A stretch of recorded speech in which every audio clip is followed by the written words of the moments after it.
sobre buenos y malos, sobre sus hijos, Señor. Usted nos permite también ver su rostro, Señor, a través de su palabra, a través de la alabanza, a través de la oración. Señor, rogamos que usted limpie toda cosa que haya en nosotros, que sea algo que impida, Señor, recepcionar su palabra. Señor, y pedimos que su Santo Espíritu, Señor, pueda aplicarla a cada corazón. Otorgue salvación, Señor, a aquellos que aún no la poseen. Le pedimos estas cosas en el nombre del Señor Jesús. Amén. El título de este mensaje es Protegiendo la unidad y el compañerismo cristiano. Ese es el título del sermón. La semana pasada, nuestra hermana Claudia tituló su sermón Mano a mano haciendo la obra de Dios, en el cual el apóstol dio instrucciones para que se leyera en la iglesia de Roma los saludos por nombre de 26 creyentes. Imagine usted una carta que llega del apóstol, tan creyentes y escuchan su nombre. Pero la idea no era para jactancia ni nada, era algo de compañerismo, de unidad. También se hace referencia a dos más, no toman los nombres. Se nombra a 2 familias, también a 3 iglesias hogar. Imagine, según la opinión de la mayoría de los comentaristas, esta carta, esta epístola fue escrita desde Corinto, Grecia actualmente, y llevada por Febe a la iglesia romana. Eso lo vimos en lo que explicó nuestra hermana Claudia. Pero aquí vemos 26 personas, 2 familias, iglesia hogar. Vemos que en la capital del Imperio Romano, en este pagano Imperio Romano, existían creyentes que andaban por sus calles en el gozo del Señor. Dios en cualquier lugar, por muy pagano que sea, tiene creyentes. Aquí vemos nombres de personas, muchos anónimos, no los conocemos, pero eran creyentes, tenían el gozo del Señor. También vemos una expresión del amor mutuo y de afecto tierno entre Pablo y sus colaboradores y los creyentes en Roma. Vemos estas salutaciones. Esto era desconocido y extraño en la sociedad romana. Para ellas no era muy común este tipo de relación en su filosofía y práctica. Había mucha diferencia de clases, muchos esclavos. Su sociedad la basaban en los esclavos. De tal manera que no es extraño que en Roma se admirara de estos cristianos y se dijera, ¿cuánto se aman los unos a los otros? Para ellos era extraño, eran diferentes. Estos cristianos se aman realmente, por lo menos al principio, antes de la persecución. Después ya era la luz asusta a las tinieblas, comenzaron las persecuciones. Pero conforme a las palabras del Señor Jesús, esa era la marca distintiva de sus discípulos, de los cristianos. Juan 13:35 dice, en esto conocerán todos que sois mis discípulos, si tuviereis amor los unos con los otros. También podemos inferir en este último capítulo de la carta a los romanos que el gran apóstol Pablo era una persona amigable. No era creyente arisco en ninguna manera. Era alguien que le gustaba mantener estrechos lazos de amistad con sus condiscípulos, con los creyentes. Le gustaba tener ese compañerismo y consideraba a sus hermanos una bendición de Dios. No era del tipo de creyente solitario que dice, yo me reúno en la casa conmigo mismo, yo solo, total, tengo a Dios, no necesito más. Pablo no era ese tipo de creyente. Necesitaba a sus hermanos, necesitaba a otros creyentes. De hecho, en su ministerio dependía de un número significativo de otros cristianos que estaban trabajando con él, sus colaboradores, y que fueron de gran apoyo en sus prisiones. Los visitaron, estuvieron en prisión con él, y también en labor misionera. Como creyentes, nosotros debemos aprender a cultivar la amistad cristiana, de cuyo privilegio disfrutamos. Es un gran privilegio tener amigos en la fe. Es una bendición de Dios. Tenemos que cultivar. Y esto se realiza mediante el amor no fingido, la oración, el servicio mutuo y el contacto frecuente con nuestros hermanos en la fe. Los creyentes deseamos vernos, deseamos saludarnos, deseamos preguntarnos cómo estás. Deseamos saber y orar por las dificultades que haya también, alegrarnos cuando hay alguna bendición. La única amistad que la Biblia prohíbe es la amistad con el mundo. Santiago 4:4. Voy a pedir mi hermana Leonor, que tiene su marca en Romanos 16. ¿Puede leer la porción? Romanos 16, puesto en pie, por favor, del versículo 17 al 24.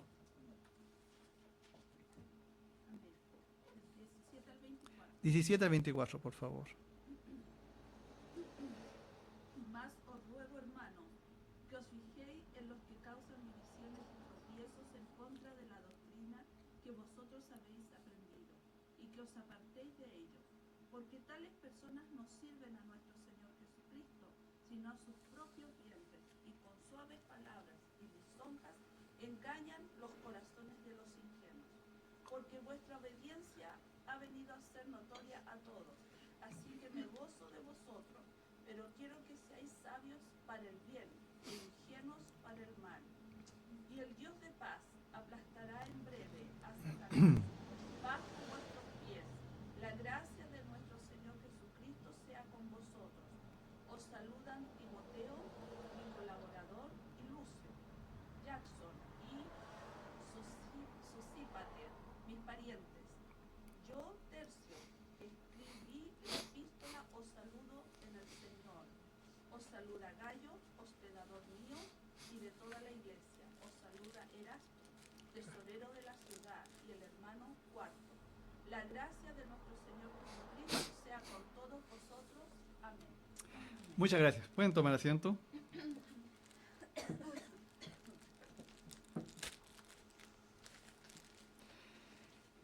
Dijimos que el título es Protegiendo la unidad y el compañerismo cristiano.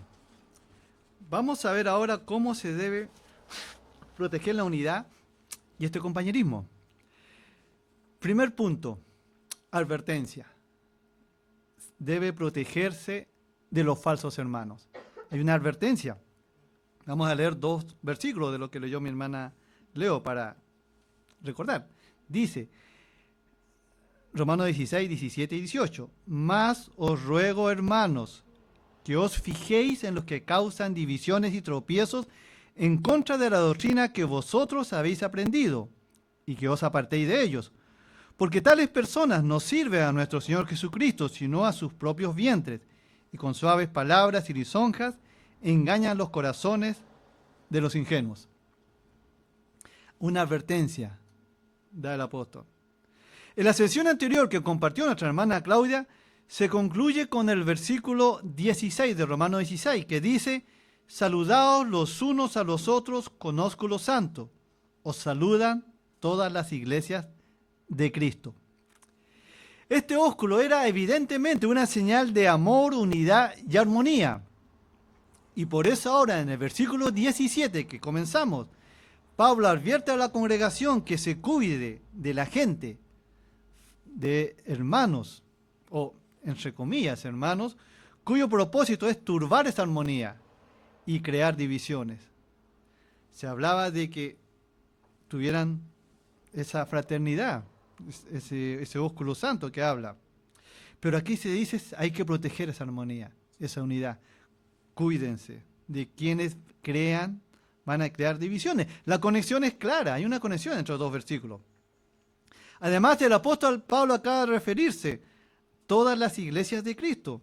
Dice, saludar los unos a los otros con ósculo santo, os saludan todas las iglesias de Cristo.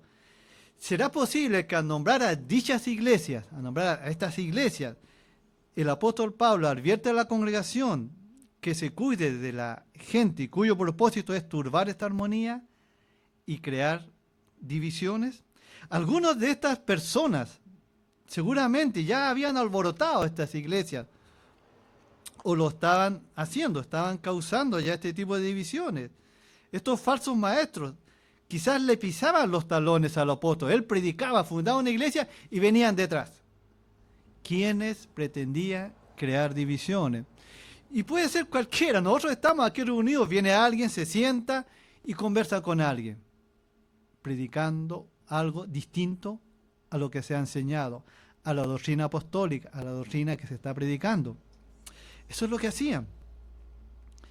Por lo tanto, pretendían tumbar la sana doctrina. En ningún lado se dice, da a entender el apóstol que estos alborotadores eran miembros de la iglesia de Roma. Probablemente eran forasteros, visitantes ocasionales en que venía, de repente veía la iglesia abierta y pasaba. Algunos podrían haber traído enseñanzas legalistas, otros sensuales, otros ascetas. Viene alguien, uno le presta oído y quiere proclamar o predicar o difundir su doctrina. Legalista en el sentido de decir, está bien lo que ustedes hacen, pero ustedes necesitan guardar este tipo de cosas. Ustedes, caso de mujeres, no tienen que maquillarse, por decir algo. Algo legalista. La Biblia nos dice, se dice que ahora todo con moderación, pero no pone una regla. Pero este tipo de personas hacían eso, o pueden ser sensuales, pueden decir, nosotros ya creemos en la seguridad eterna de la salvación, por lo tanto, pueden pecar como quieren, total están seguros. Falsa doctrina, sensuales. No era correcto. Estaban predicando una doctrina adulterada. O puede ser ascetas, es lo que en el primer siglo se llamaban los epicúreos, los estoicos, que tienen que ver con los ascetas. Aquellos que se privaban de todo. Trataban de agradar a Dios en base a sus fuerzas. Es fe más algo. Solamente fe en la gracia de Dios. Entonces, querían proclamar sus pensamientos. Las características comunes de estas personas es que eran divisivos, centrados en sí mismos. No escuchaban, se escuchaban a sí mismos. No era diálogo, ellos querían proclamar lo suyo.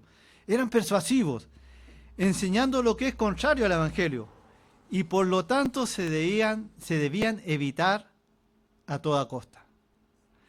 La división es una obra de la carne, según Gálatas 5:20. Eran gentes que vivían en la carne y operaban conforme a ella. Pablo da una advertencia a los creyentes romanos mediante la exhortación. Os ruego, hermanos, suplico, hermanos, que os fijéis en los que causan divisiones y tropiezos. Pablo no está tratando de ser quisquilloso en cuanto a las interpretaciones en cuestiones secundarias o preferencias personales, como vimos cuando hablamos de cristianos débiles y cristianos fuertes. Aquí estaba hablando de cosas secundarias, preferencias. No está hablando de aquello. Aquí se trata de algo mucho más serio y grave. Está advirtiendo acerca de aquellos que desafían y menoscaban la doctrina que vosotros habéis aprendido. Esa era la amenaza. No era sobre preferencias, no era sobre cosas secundarias, sino la doctrina misma. Es decir, la enseñanza y doctrina apostólica dada por revelación divina. A lo que venía de Dios, la doctrina apostólica, no se debía apartar de ella. Pablo dice, si alguno predica otra doctrina distinta a la que hemos predicado, sea anatema. No lo escuchéis.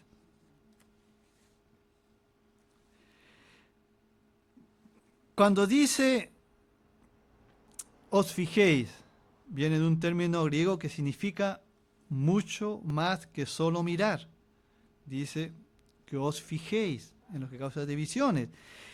Esta palabra implica examinar, someter a escrutinio cuidadoso, estar vigilantes, estar atentos. Os fijéis. Una primera acción que provocaban estas personas era divisiones o disensiones a causa de sus falsas enseñanzas. Una segunda acción son los tropiezos, o más exactamente escándalos en contra de la doctrina en la cual la iglesia había sido instruida.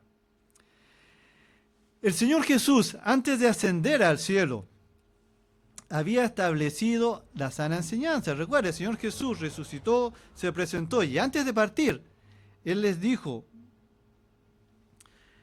que guarden la doctrina, que enseñen todas las cosas que Él había mandado. Mateo 28:20, textualmente dice, enseñándoles que guarden todas las cosas que os he mandado. Y aquí yo estoy con vosotros todos los días hasta el fin del mundo. El Señor Jesús había establecido la sana enseñanza, el discipulado de los recién convertidos. Primero es la evangelización. Uno predica para que alguien sea salvo, predica el evangelio de la gracia. Después está el discipulado para santificación.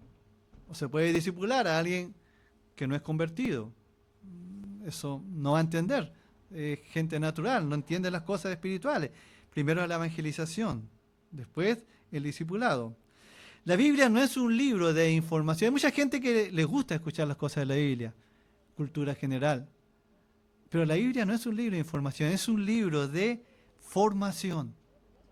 Nos forma, no solamente nos informa. Nosotros no estudiamos la palabra para saber más de ella, sino para vivir conforme a ella. Hay una diferencia. Hay gente del mundo que maneja cosas de la Biblia, pero no vive conforme a la Biblia. La santificación de creyentes, sí, dura toda la vida, hasta que partamos. Vamos a seguir santificando, aprendiendo, conociendo más al Señor en esta vida, hasta que seamos conocidos por Él cuando nos venga a buscar.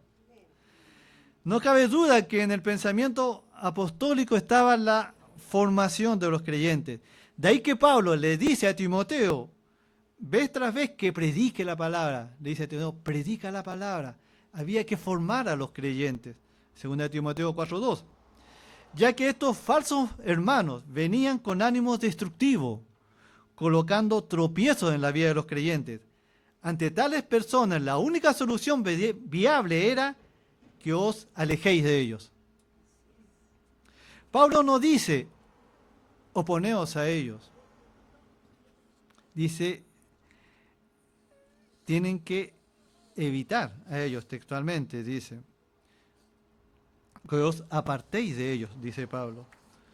Porque algunos sí, quizás puedan oponerse a ellos, puedan estar tan claros en la doctrina que puedan oponerse a estos falsos maestros, pero hay muchos de los hermanos que no podrían hacer esto, no podrían defender, quizás porque no tienen la huez suficiente y pueden ser fácilmente descarriados si entraban en debate.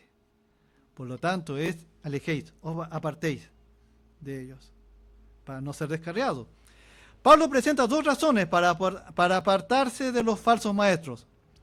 La primera es que los motivos de estos son engañosos. Él dice, tales personas no sirven a nuestro Señor Jesucristo, sino a sus propios vientres. Usted puede escuchar a una persona, aparentemente hermano, que puede ser muy sincero, muy preocupado,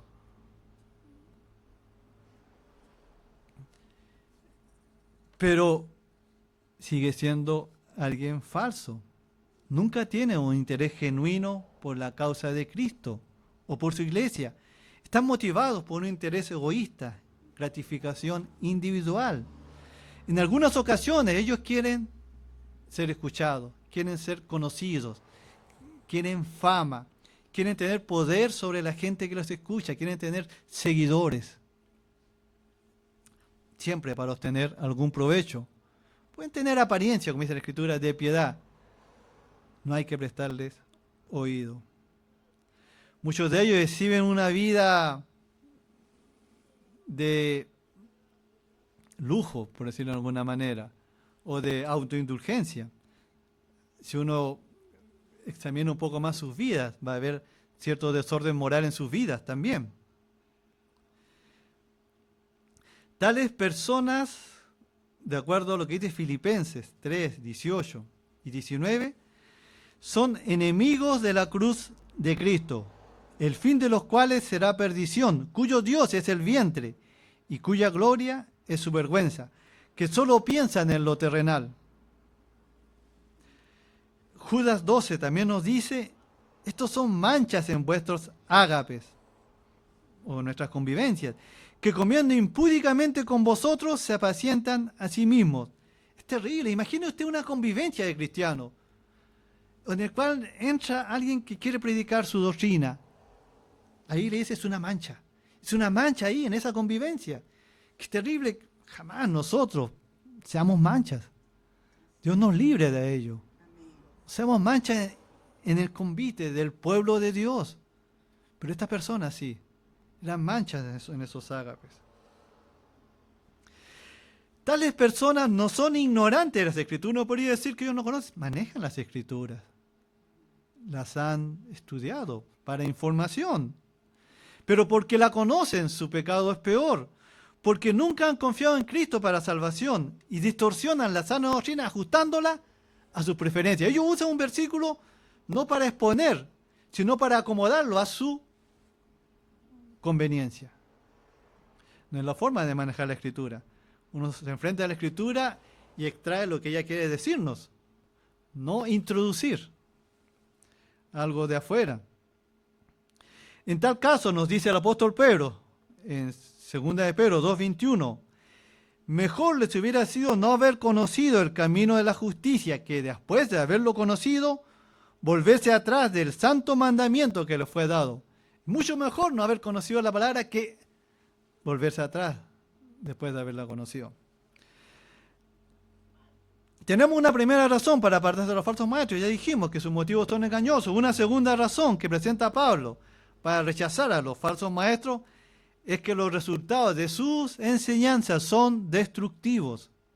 Dice el apóstol en el pasaje leído. Con suaves palabras y lisonjas engañan los corazones de los ingenuos. En el versículo 18 de Romanos 16. Las palabras suaves tienen que ver con la salamería. Es como que si estuviesen lamentándose siempre de la poca espiritualidad ajena. Ellos dicen, pero si la iglesia está muerta, si ya necesita algo vivo, se lamentan son salameros. Puede haber esas dificultades, pero el Señor preserva a su iglesia. No necesitamos de estos falsos hermanos que vengan a decir esas cosas. Son como los bocados suaves del chismoso, Proverbios 18a. Si usted recuerda a Absalón, el hijo de David, él para ganarse el corazón de Israel le decía, ojalá alguien les escuchara de parte del rey. Y se ganaba al pueblo. Quería usurpar el trono de su padre, pero era salamero, era adulador. Le decía, ojalá fueran escuchados. Así son este tipo de personas, son salameros, aduladores. Y son como los bocados chismosos, penetran el corazón si uno los escucha. Sin duda venían a los creyentes haciendo alarde de espiritualidad para ser más creíbles. Y usaban de lisonjas, alabanzas, halagos. Un hombre es probado, una mujer, un hombre es probado cuando es halagado. Ahí se ve realmente la convicción de su corazón. Estas personas saben dialogar, son elocuentes, pueden establecer una conversación de manera rápida y son engañadores hábiles. De este tipo de personas habla también Judas, en Judas 16. Dice, estos son murmuradores, querellosos, que andan según sus propios deseos, cuya boca habla cosas infladas, adulando a las personas para sacar provecho. Y había advertencia acerca de estas personas. Pero estos falsos maestros, según el apóstol en Romanos 6:18, engañan los corazones de los ingenuos. Ahí nos llama a no ser ingenuos, crédulos, sencillos. Sencillos en el sentido de creer todo, no sencillo en cuanto a tener una fe sencilla, sino de creer cualquier cosa, no estar firme en las convicciones que uno recibió y arrastran a sus oyentes con sutileza diabólica. Estos cristianos ingenuos no se dan cuenta de la malicia de estos falsos maestros, por los que no se percatan del daño a que son sometidos. Cualquier clase de amor que se predique, que no reconozca la verdad de Dios, no es verdadero amor, aunque se disfrace de respetabilidad religiosa. El amor que Dios manda y elogia nunca puede separarse de la verdad que Él ha revelado. Ellos pueden decir, aquí falta amor, y manifiestan mucho amor, pero sin verdad es engañoso.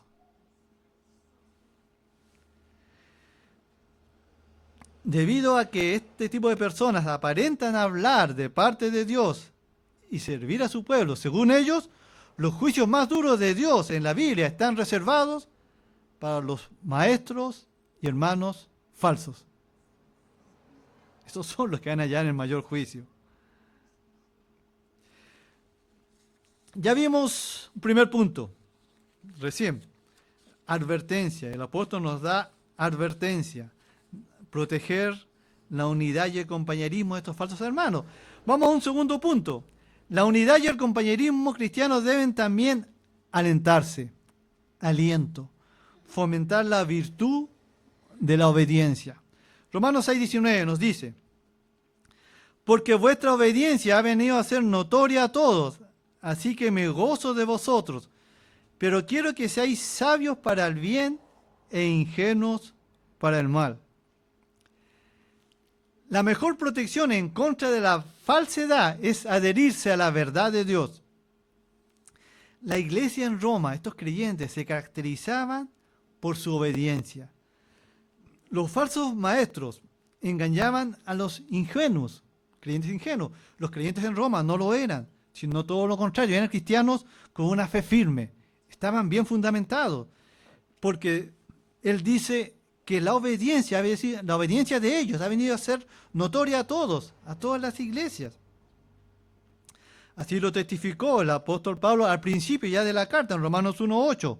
Él dice, primeramente doy gracias a mi Dios mediante Jesucristo con respecto a todos vosotros, de que vuestra fe se divulga por todo el mundo.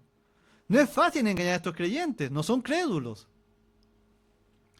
Ellos tenían una fe y consecuentemente eran obedientes.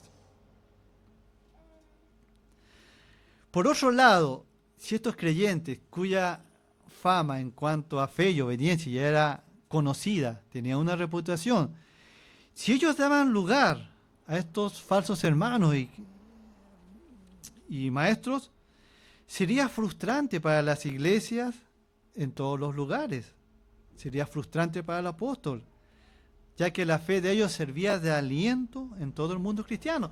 Cuando alguien es conocido, tiene una reputación de creyente, que mantiene una fe firme, si ese creyente se desvía, es frustrante, es decepción para muchos que han escuchado de su reputación. Por eso Pablo les elogia, alentar, hay que alentar la virtud, hay que alentar la obediencia, hay que alentar la fe. Por ende, Pablo tenía una buena causa para decir, me gozo de vosotros. Así que me gozo de vosotros. La piedad de esta iglesia romana trajo ánimo y gozo a Pablo, aunque él nunca había visitado Roma hasta ese momento, ni conocía a la mayoría de los creyentes en ese lugar. Para continuar en esta fidelidad y obediencia, Pablo aconseja a los creyentes romanos que sean sabios para el bien e ingenuos para el mal. La sabiduría por la que Pablo acá aboga es más que conocimiento, es discernimiento santificado. Pablo desea que los romanos vivan de tal manera, que los creyentes romanos vivan de tal manera, que sean capaces de distinguir entre la verdad y el error. Esto no significa que debemos aprender todo lo que enseña esta cultura secular, con sus filosofías ideologías y prácticas.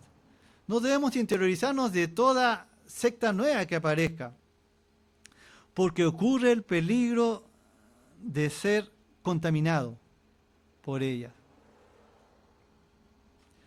Lo que se trata es de aprender el bien, lo cual implica ejercitarse, estar bien ejercitado en el manejo de la palabra de Dios. Si uno maneja bien la palabra de Dios, aparece cualquier secta, ideología, filosofía, práctica en este mundo, cualquiera que venga acá, se siente y quiera dialogar, uno lo va a detectar inmediatamente. Esto huele mal. La palabra va a ser abundante en el corazón. Dice, acá hay algo que no está bien. Va a ser detectado fácilmente.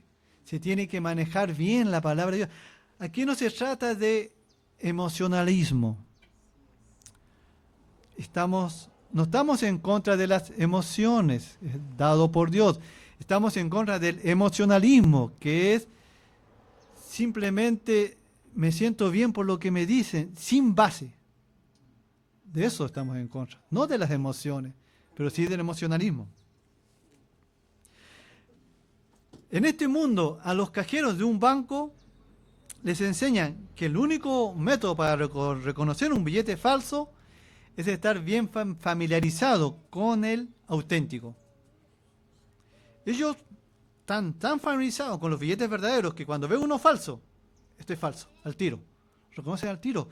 Conocen tanto el verdadero que el falso con solamente mirarlo ya, hay algunos detalles. Esto no encaja, esto no funciona. Igualmente nosotros debemos estar tan familiarizados con la sana doctrina, con la palabra de Dios, con el Evangelio de la Gracia, y cuando viene alguien con ideas extrañas, no funciona, esto no es conforme a la palabra de Dios. Se detecta, no ser crédulo, no ser ingenuo, no ser sencillos en cuanto a la doctrina. Ser ingenuos o inocentes para el mal, dice también el apóstol Pablo, dice, sean sabios para el bien, pero ingenuos para el mal. Significa ser sin malicia en cuanto a lo que es malo. Ser perspicaz, es decir, creyentes que no se mezclan con el mal. Esta es una enseñanza que Pablo le reiteró en varias ocasiones. Por ejemplo, en 1 Corintios 14:20, él nos dice, hermanos, no seáis niños en el modo de pensar, sino sed niños en la malicia, pero maduros en el modo de pensar. Corresponde a un pensamiento que dijo el Señor Jesús también anteriormente, en Mateo 10:16, cuando dijo, he aquí yo os envío como ovejas en medio de lobos. Sed pues prudentes como serpientes y sencillos como palomas. Los falsos maestros engañan los corazones de los ingenuos. Pablo nos advirtió en el versículo anterior. Por lo tanto, la similitud, de acuerdo al Señor Jesús, existe una similitud con la serpiente, en que ella está en estado continuo de alerta y vigilancia para evitar el peligro. Dice ser prudentes como serpientes, totalmente vigilante, alerta. No la serpiente en el sentido de inocular su veneno, no, en el sentido de alerta, de vigilancia para evitar el peligro, en ese sentido.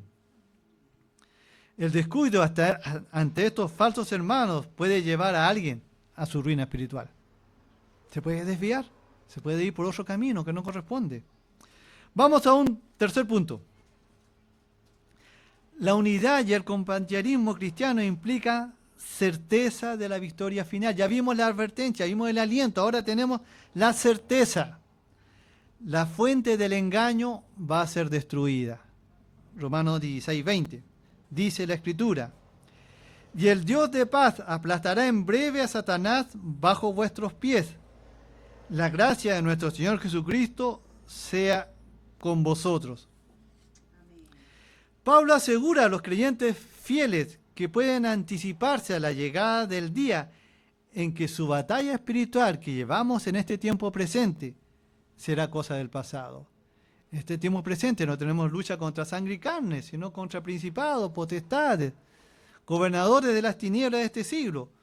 Los maestros del engaño y la falsedad son instrumentos del diablo, indudablemente. Detrás de ellos están estas potestades. Pero van a ser destruidos. Hay una certeza, es lo que recién vimos. Cuando el Dios de paz aplaste a Satanás. Esa es la certeza. Este Dios de paz es también que en el Antiguo Testamento es conocido como Jehová de los ejércitos. Él va a aplastar. Va a derrotar al gran enemigo de las almas. Pablo emplea la figura de Génesis 3:15, donde después de la caída Dios declara a la serpiente que esta, la simiente de la mujer, el Mesías, te herirá en la cabeza. Va a ser aplastado.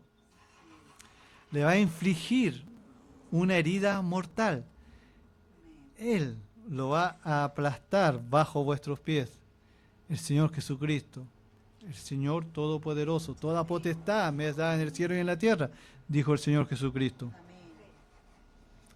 Los que somos coherederos con Cristo, de acuerdo a Romanos 8:17, también vamos a participar de la victoria de Dios sobre Satanás.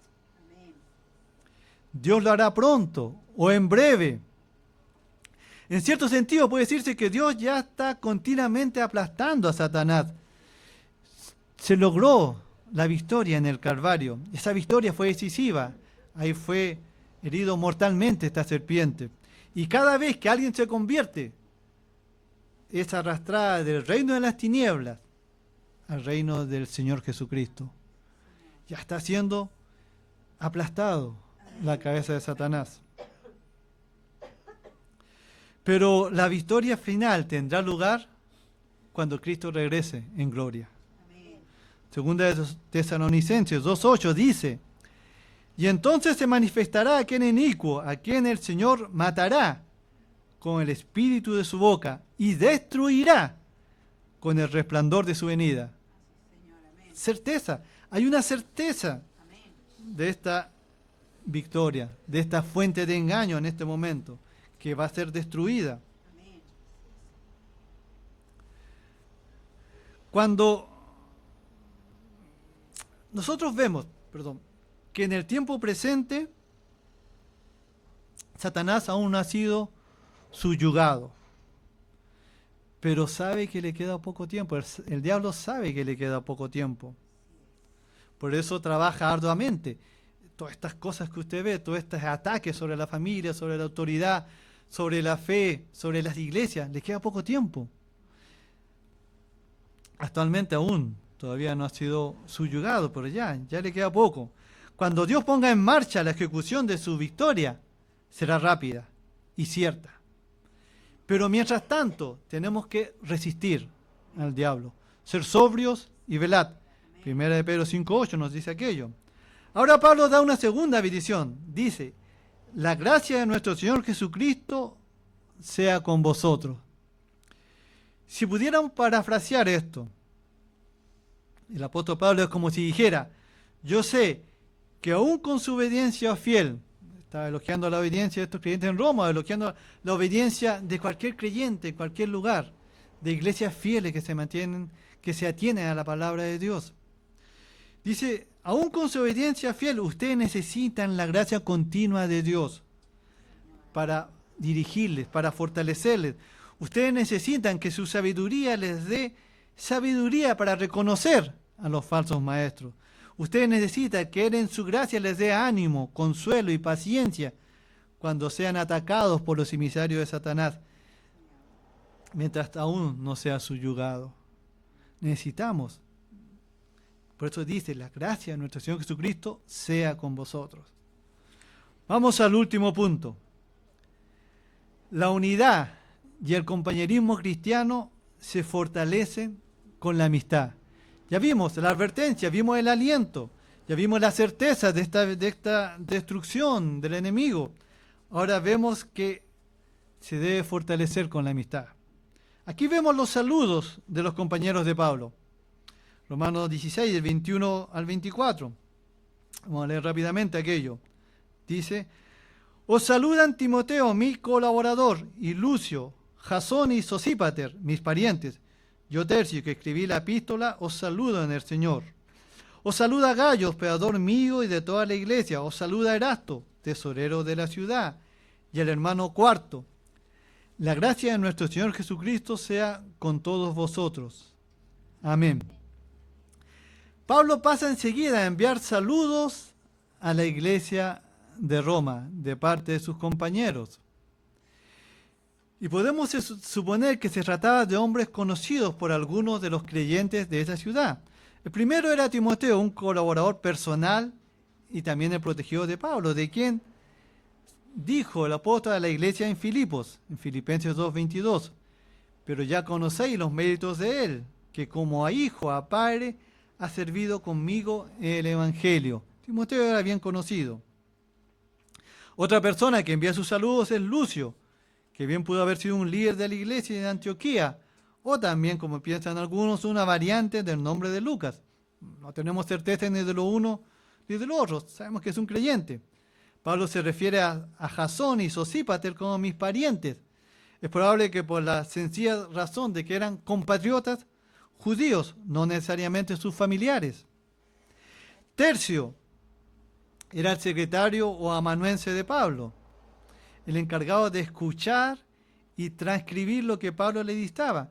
Y también aprovechó de escribir su propio saludo, obviamente con el permiso de Pablo.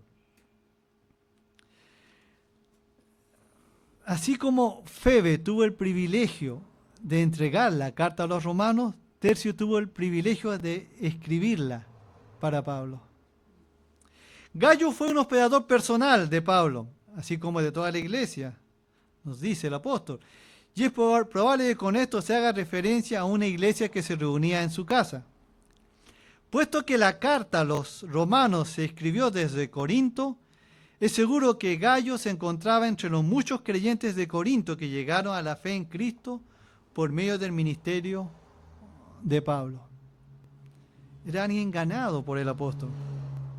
Erasto era el tesorero de la ciudad de Corinto y por ende un hombre de preeminencia pública por su alto cargo oficial. Cuarto fue el último de los compañeros de Pablo, en cuyo nombre el apóstol envía saludos. Decía el hermano, un creyente más. Repasé rápidamente esta lista de nombres, pero vemos a personas importantes, como Erasto, un funcionario público. Vemos a Gayo, alguien que tenía recursos, porque no cualquiera podía tener en su casa una iglesia, tener una casa amplia, un funcionario, una persona importante. Pero vemos también a Tercio y a Cuarto, dos nombres de esclavos.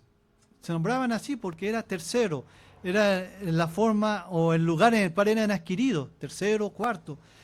Así que vemos que la gracia de Dios alcanzó a todo tipo de personas, funcionarios, personas pudientes, esclavos.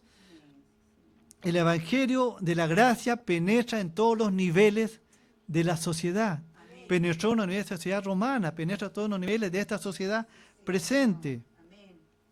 No había distinción de clases o de razas. Este es el evangelio que se predica para salvación a todos los hombres. Amén. Que el Señor les bendiga.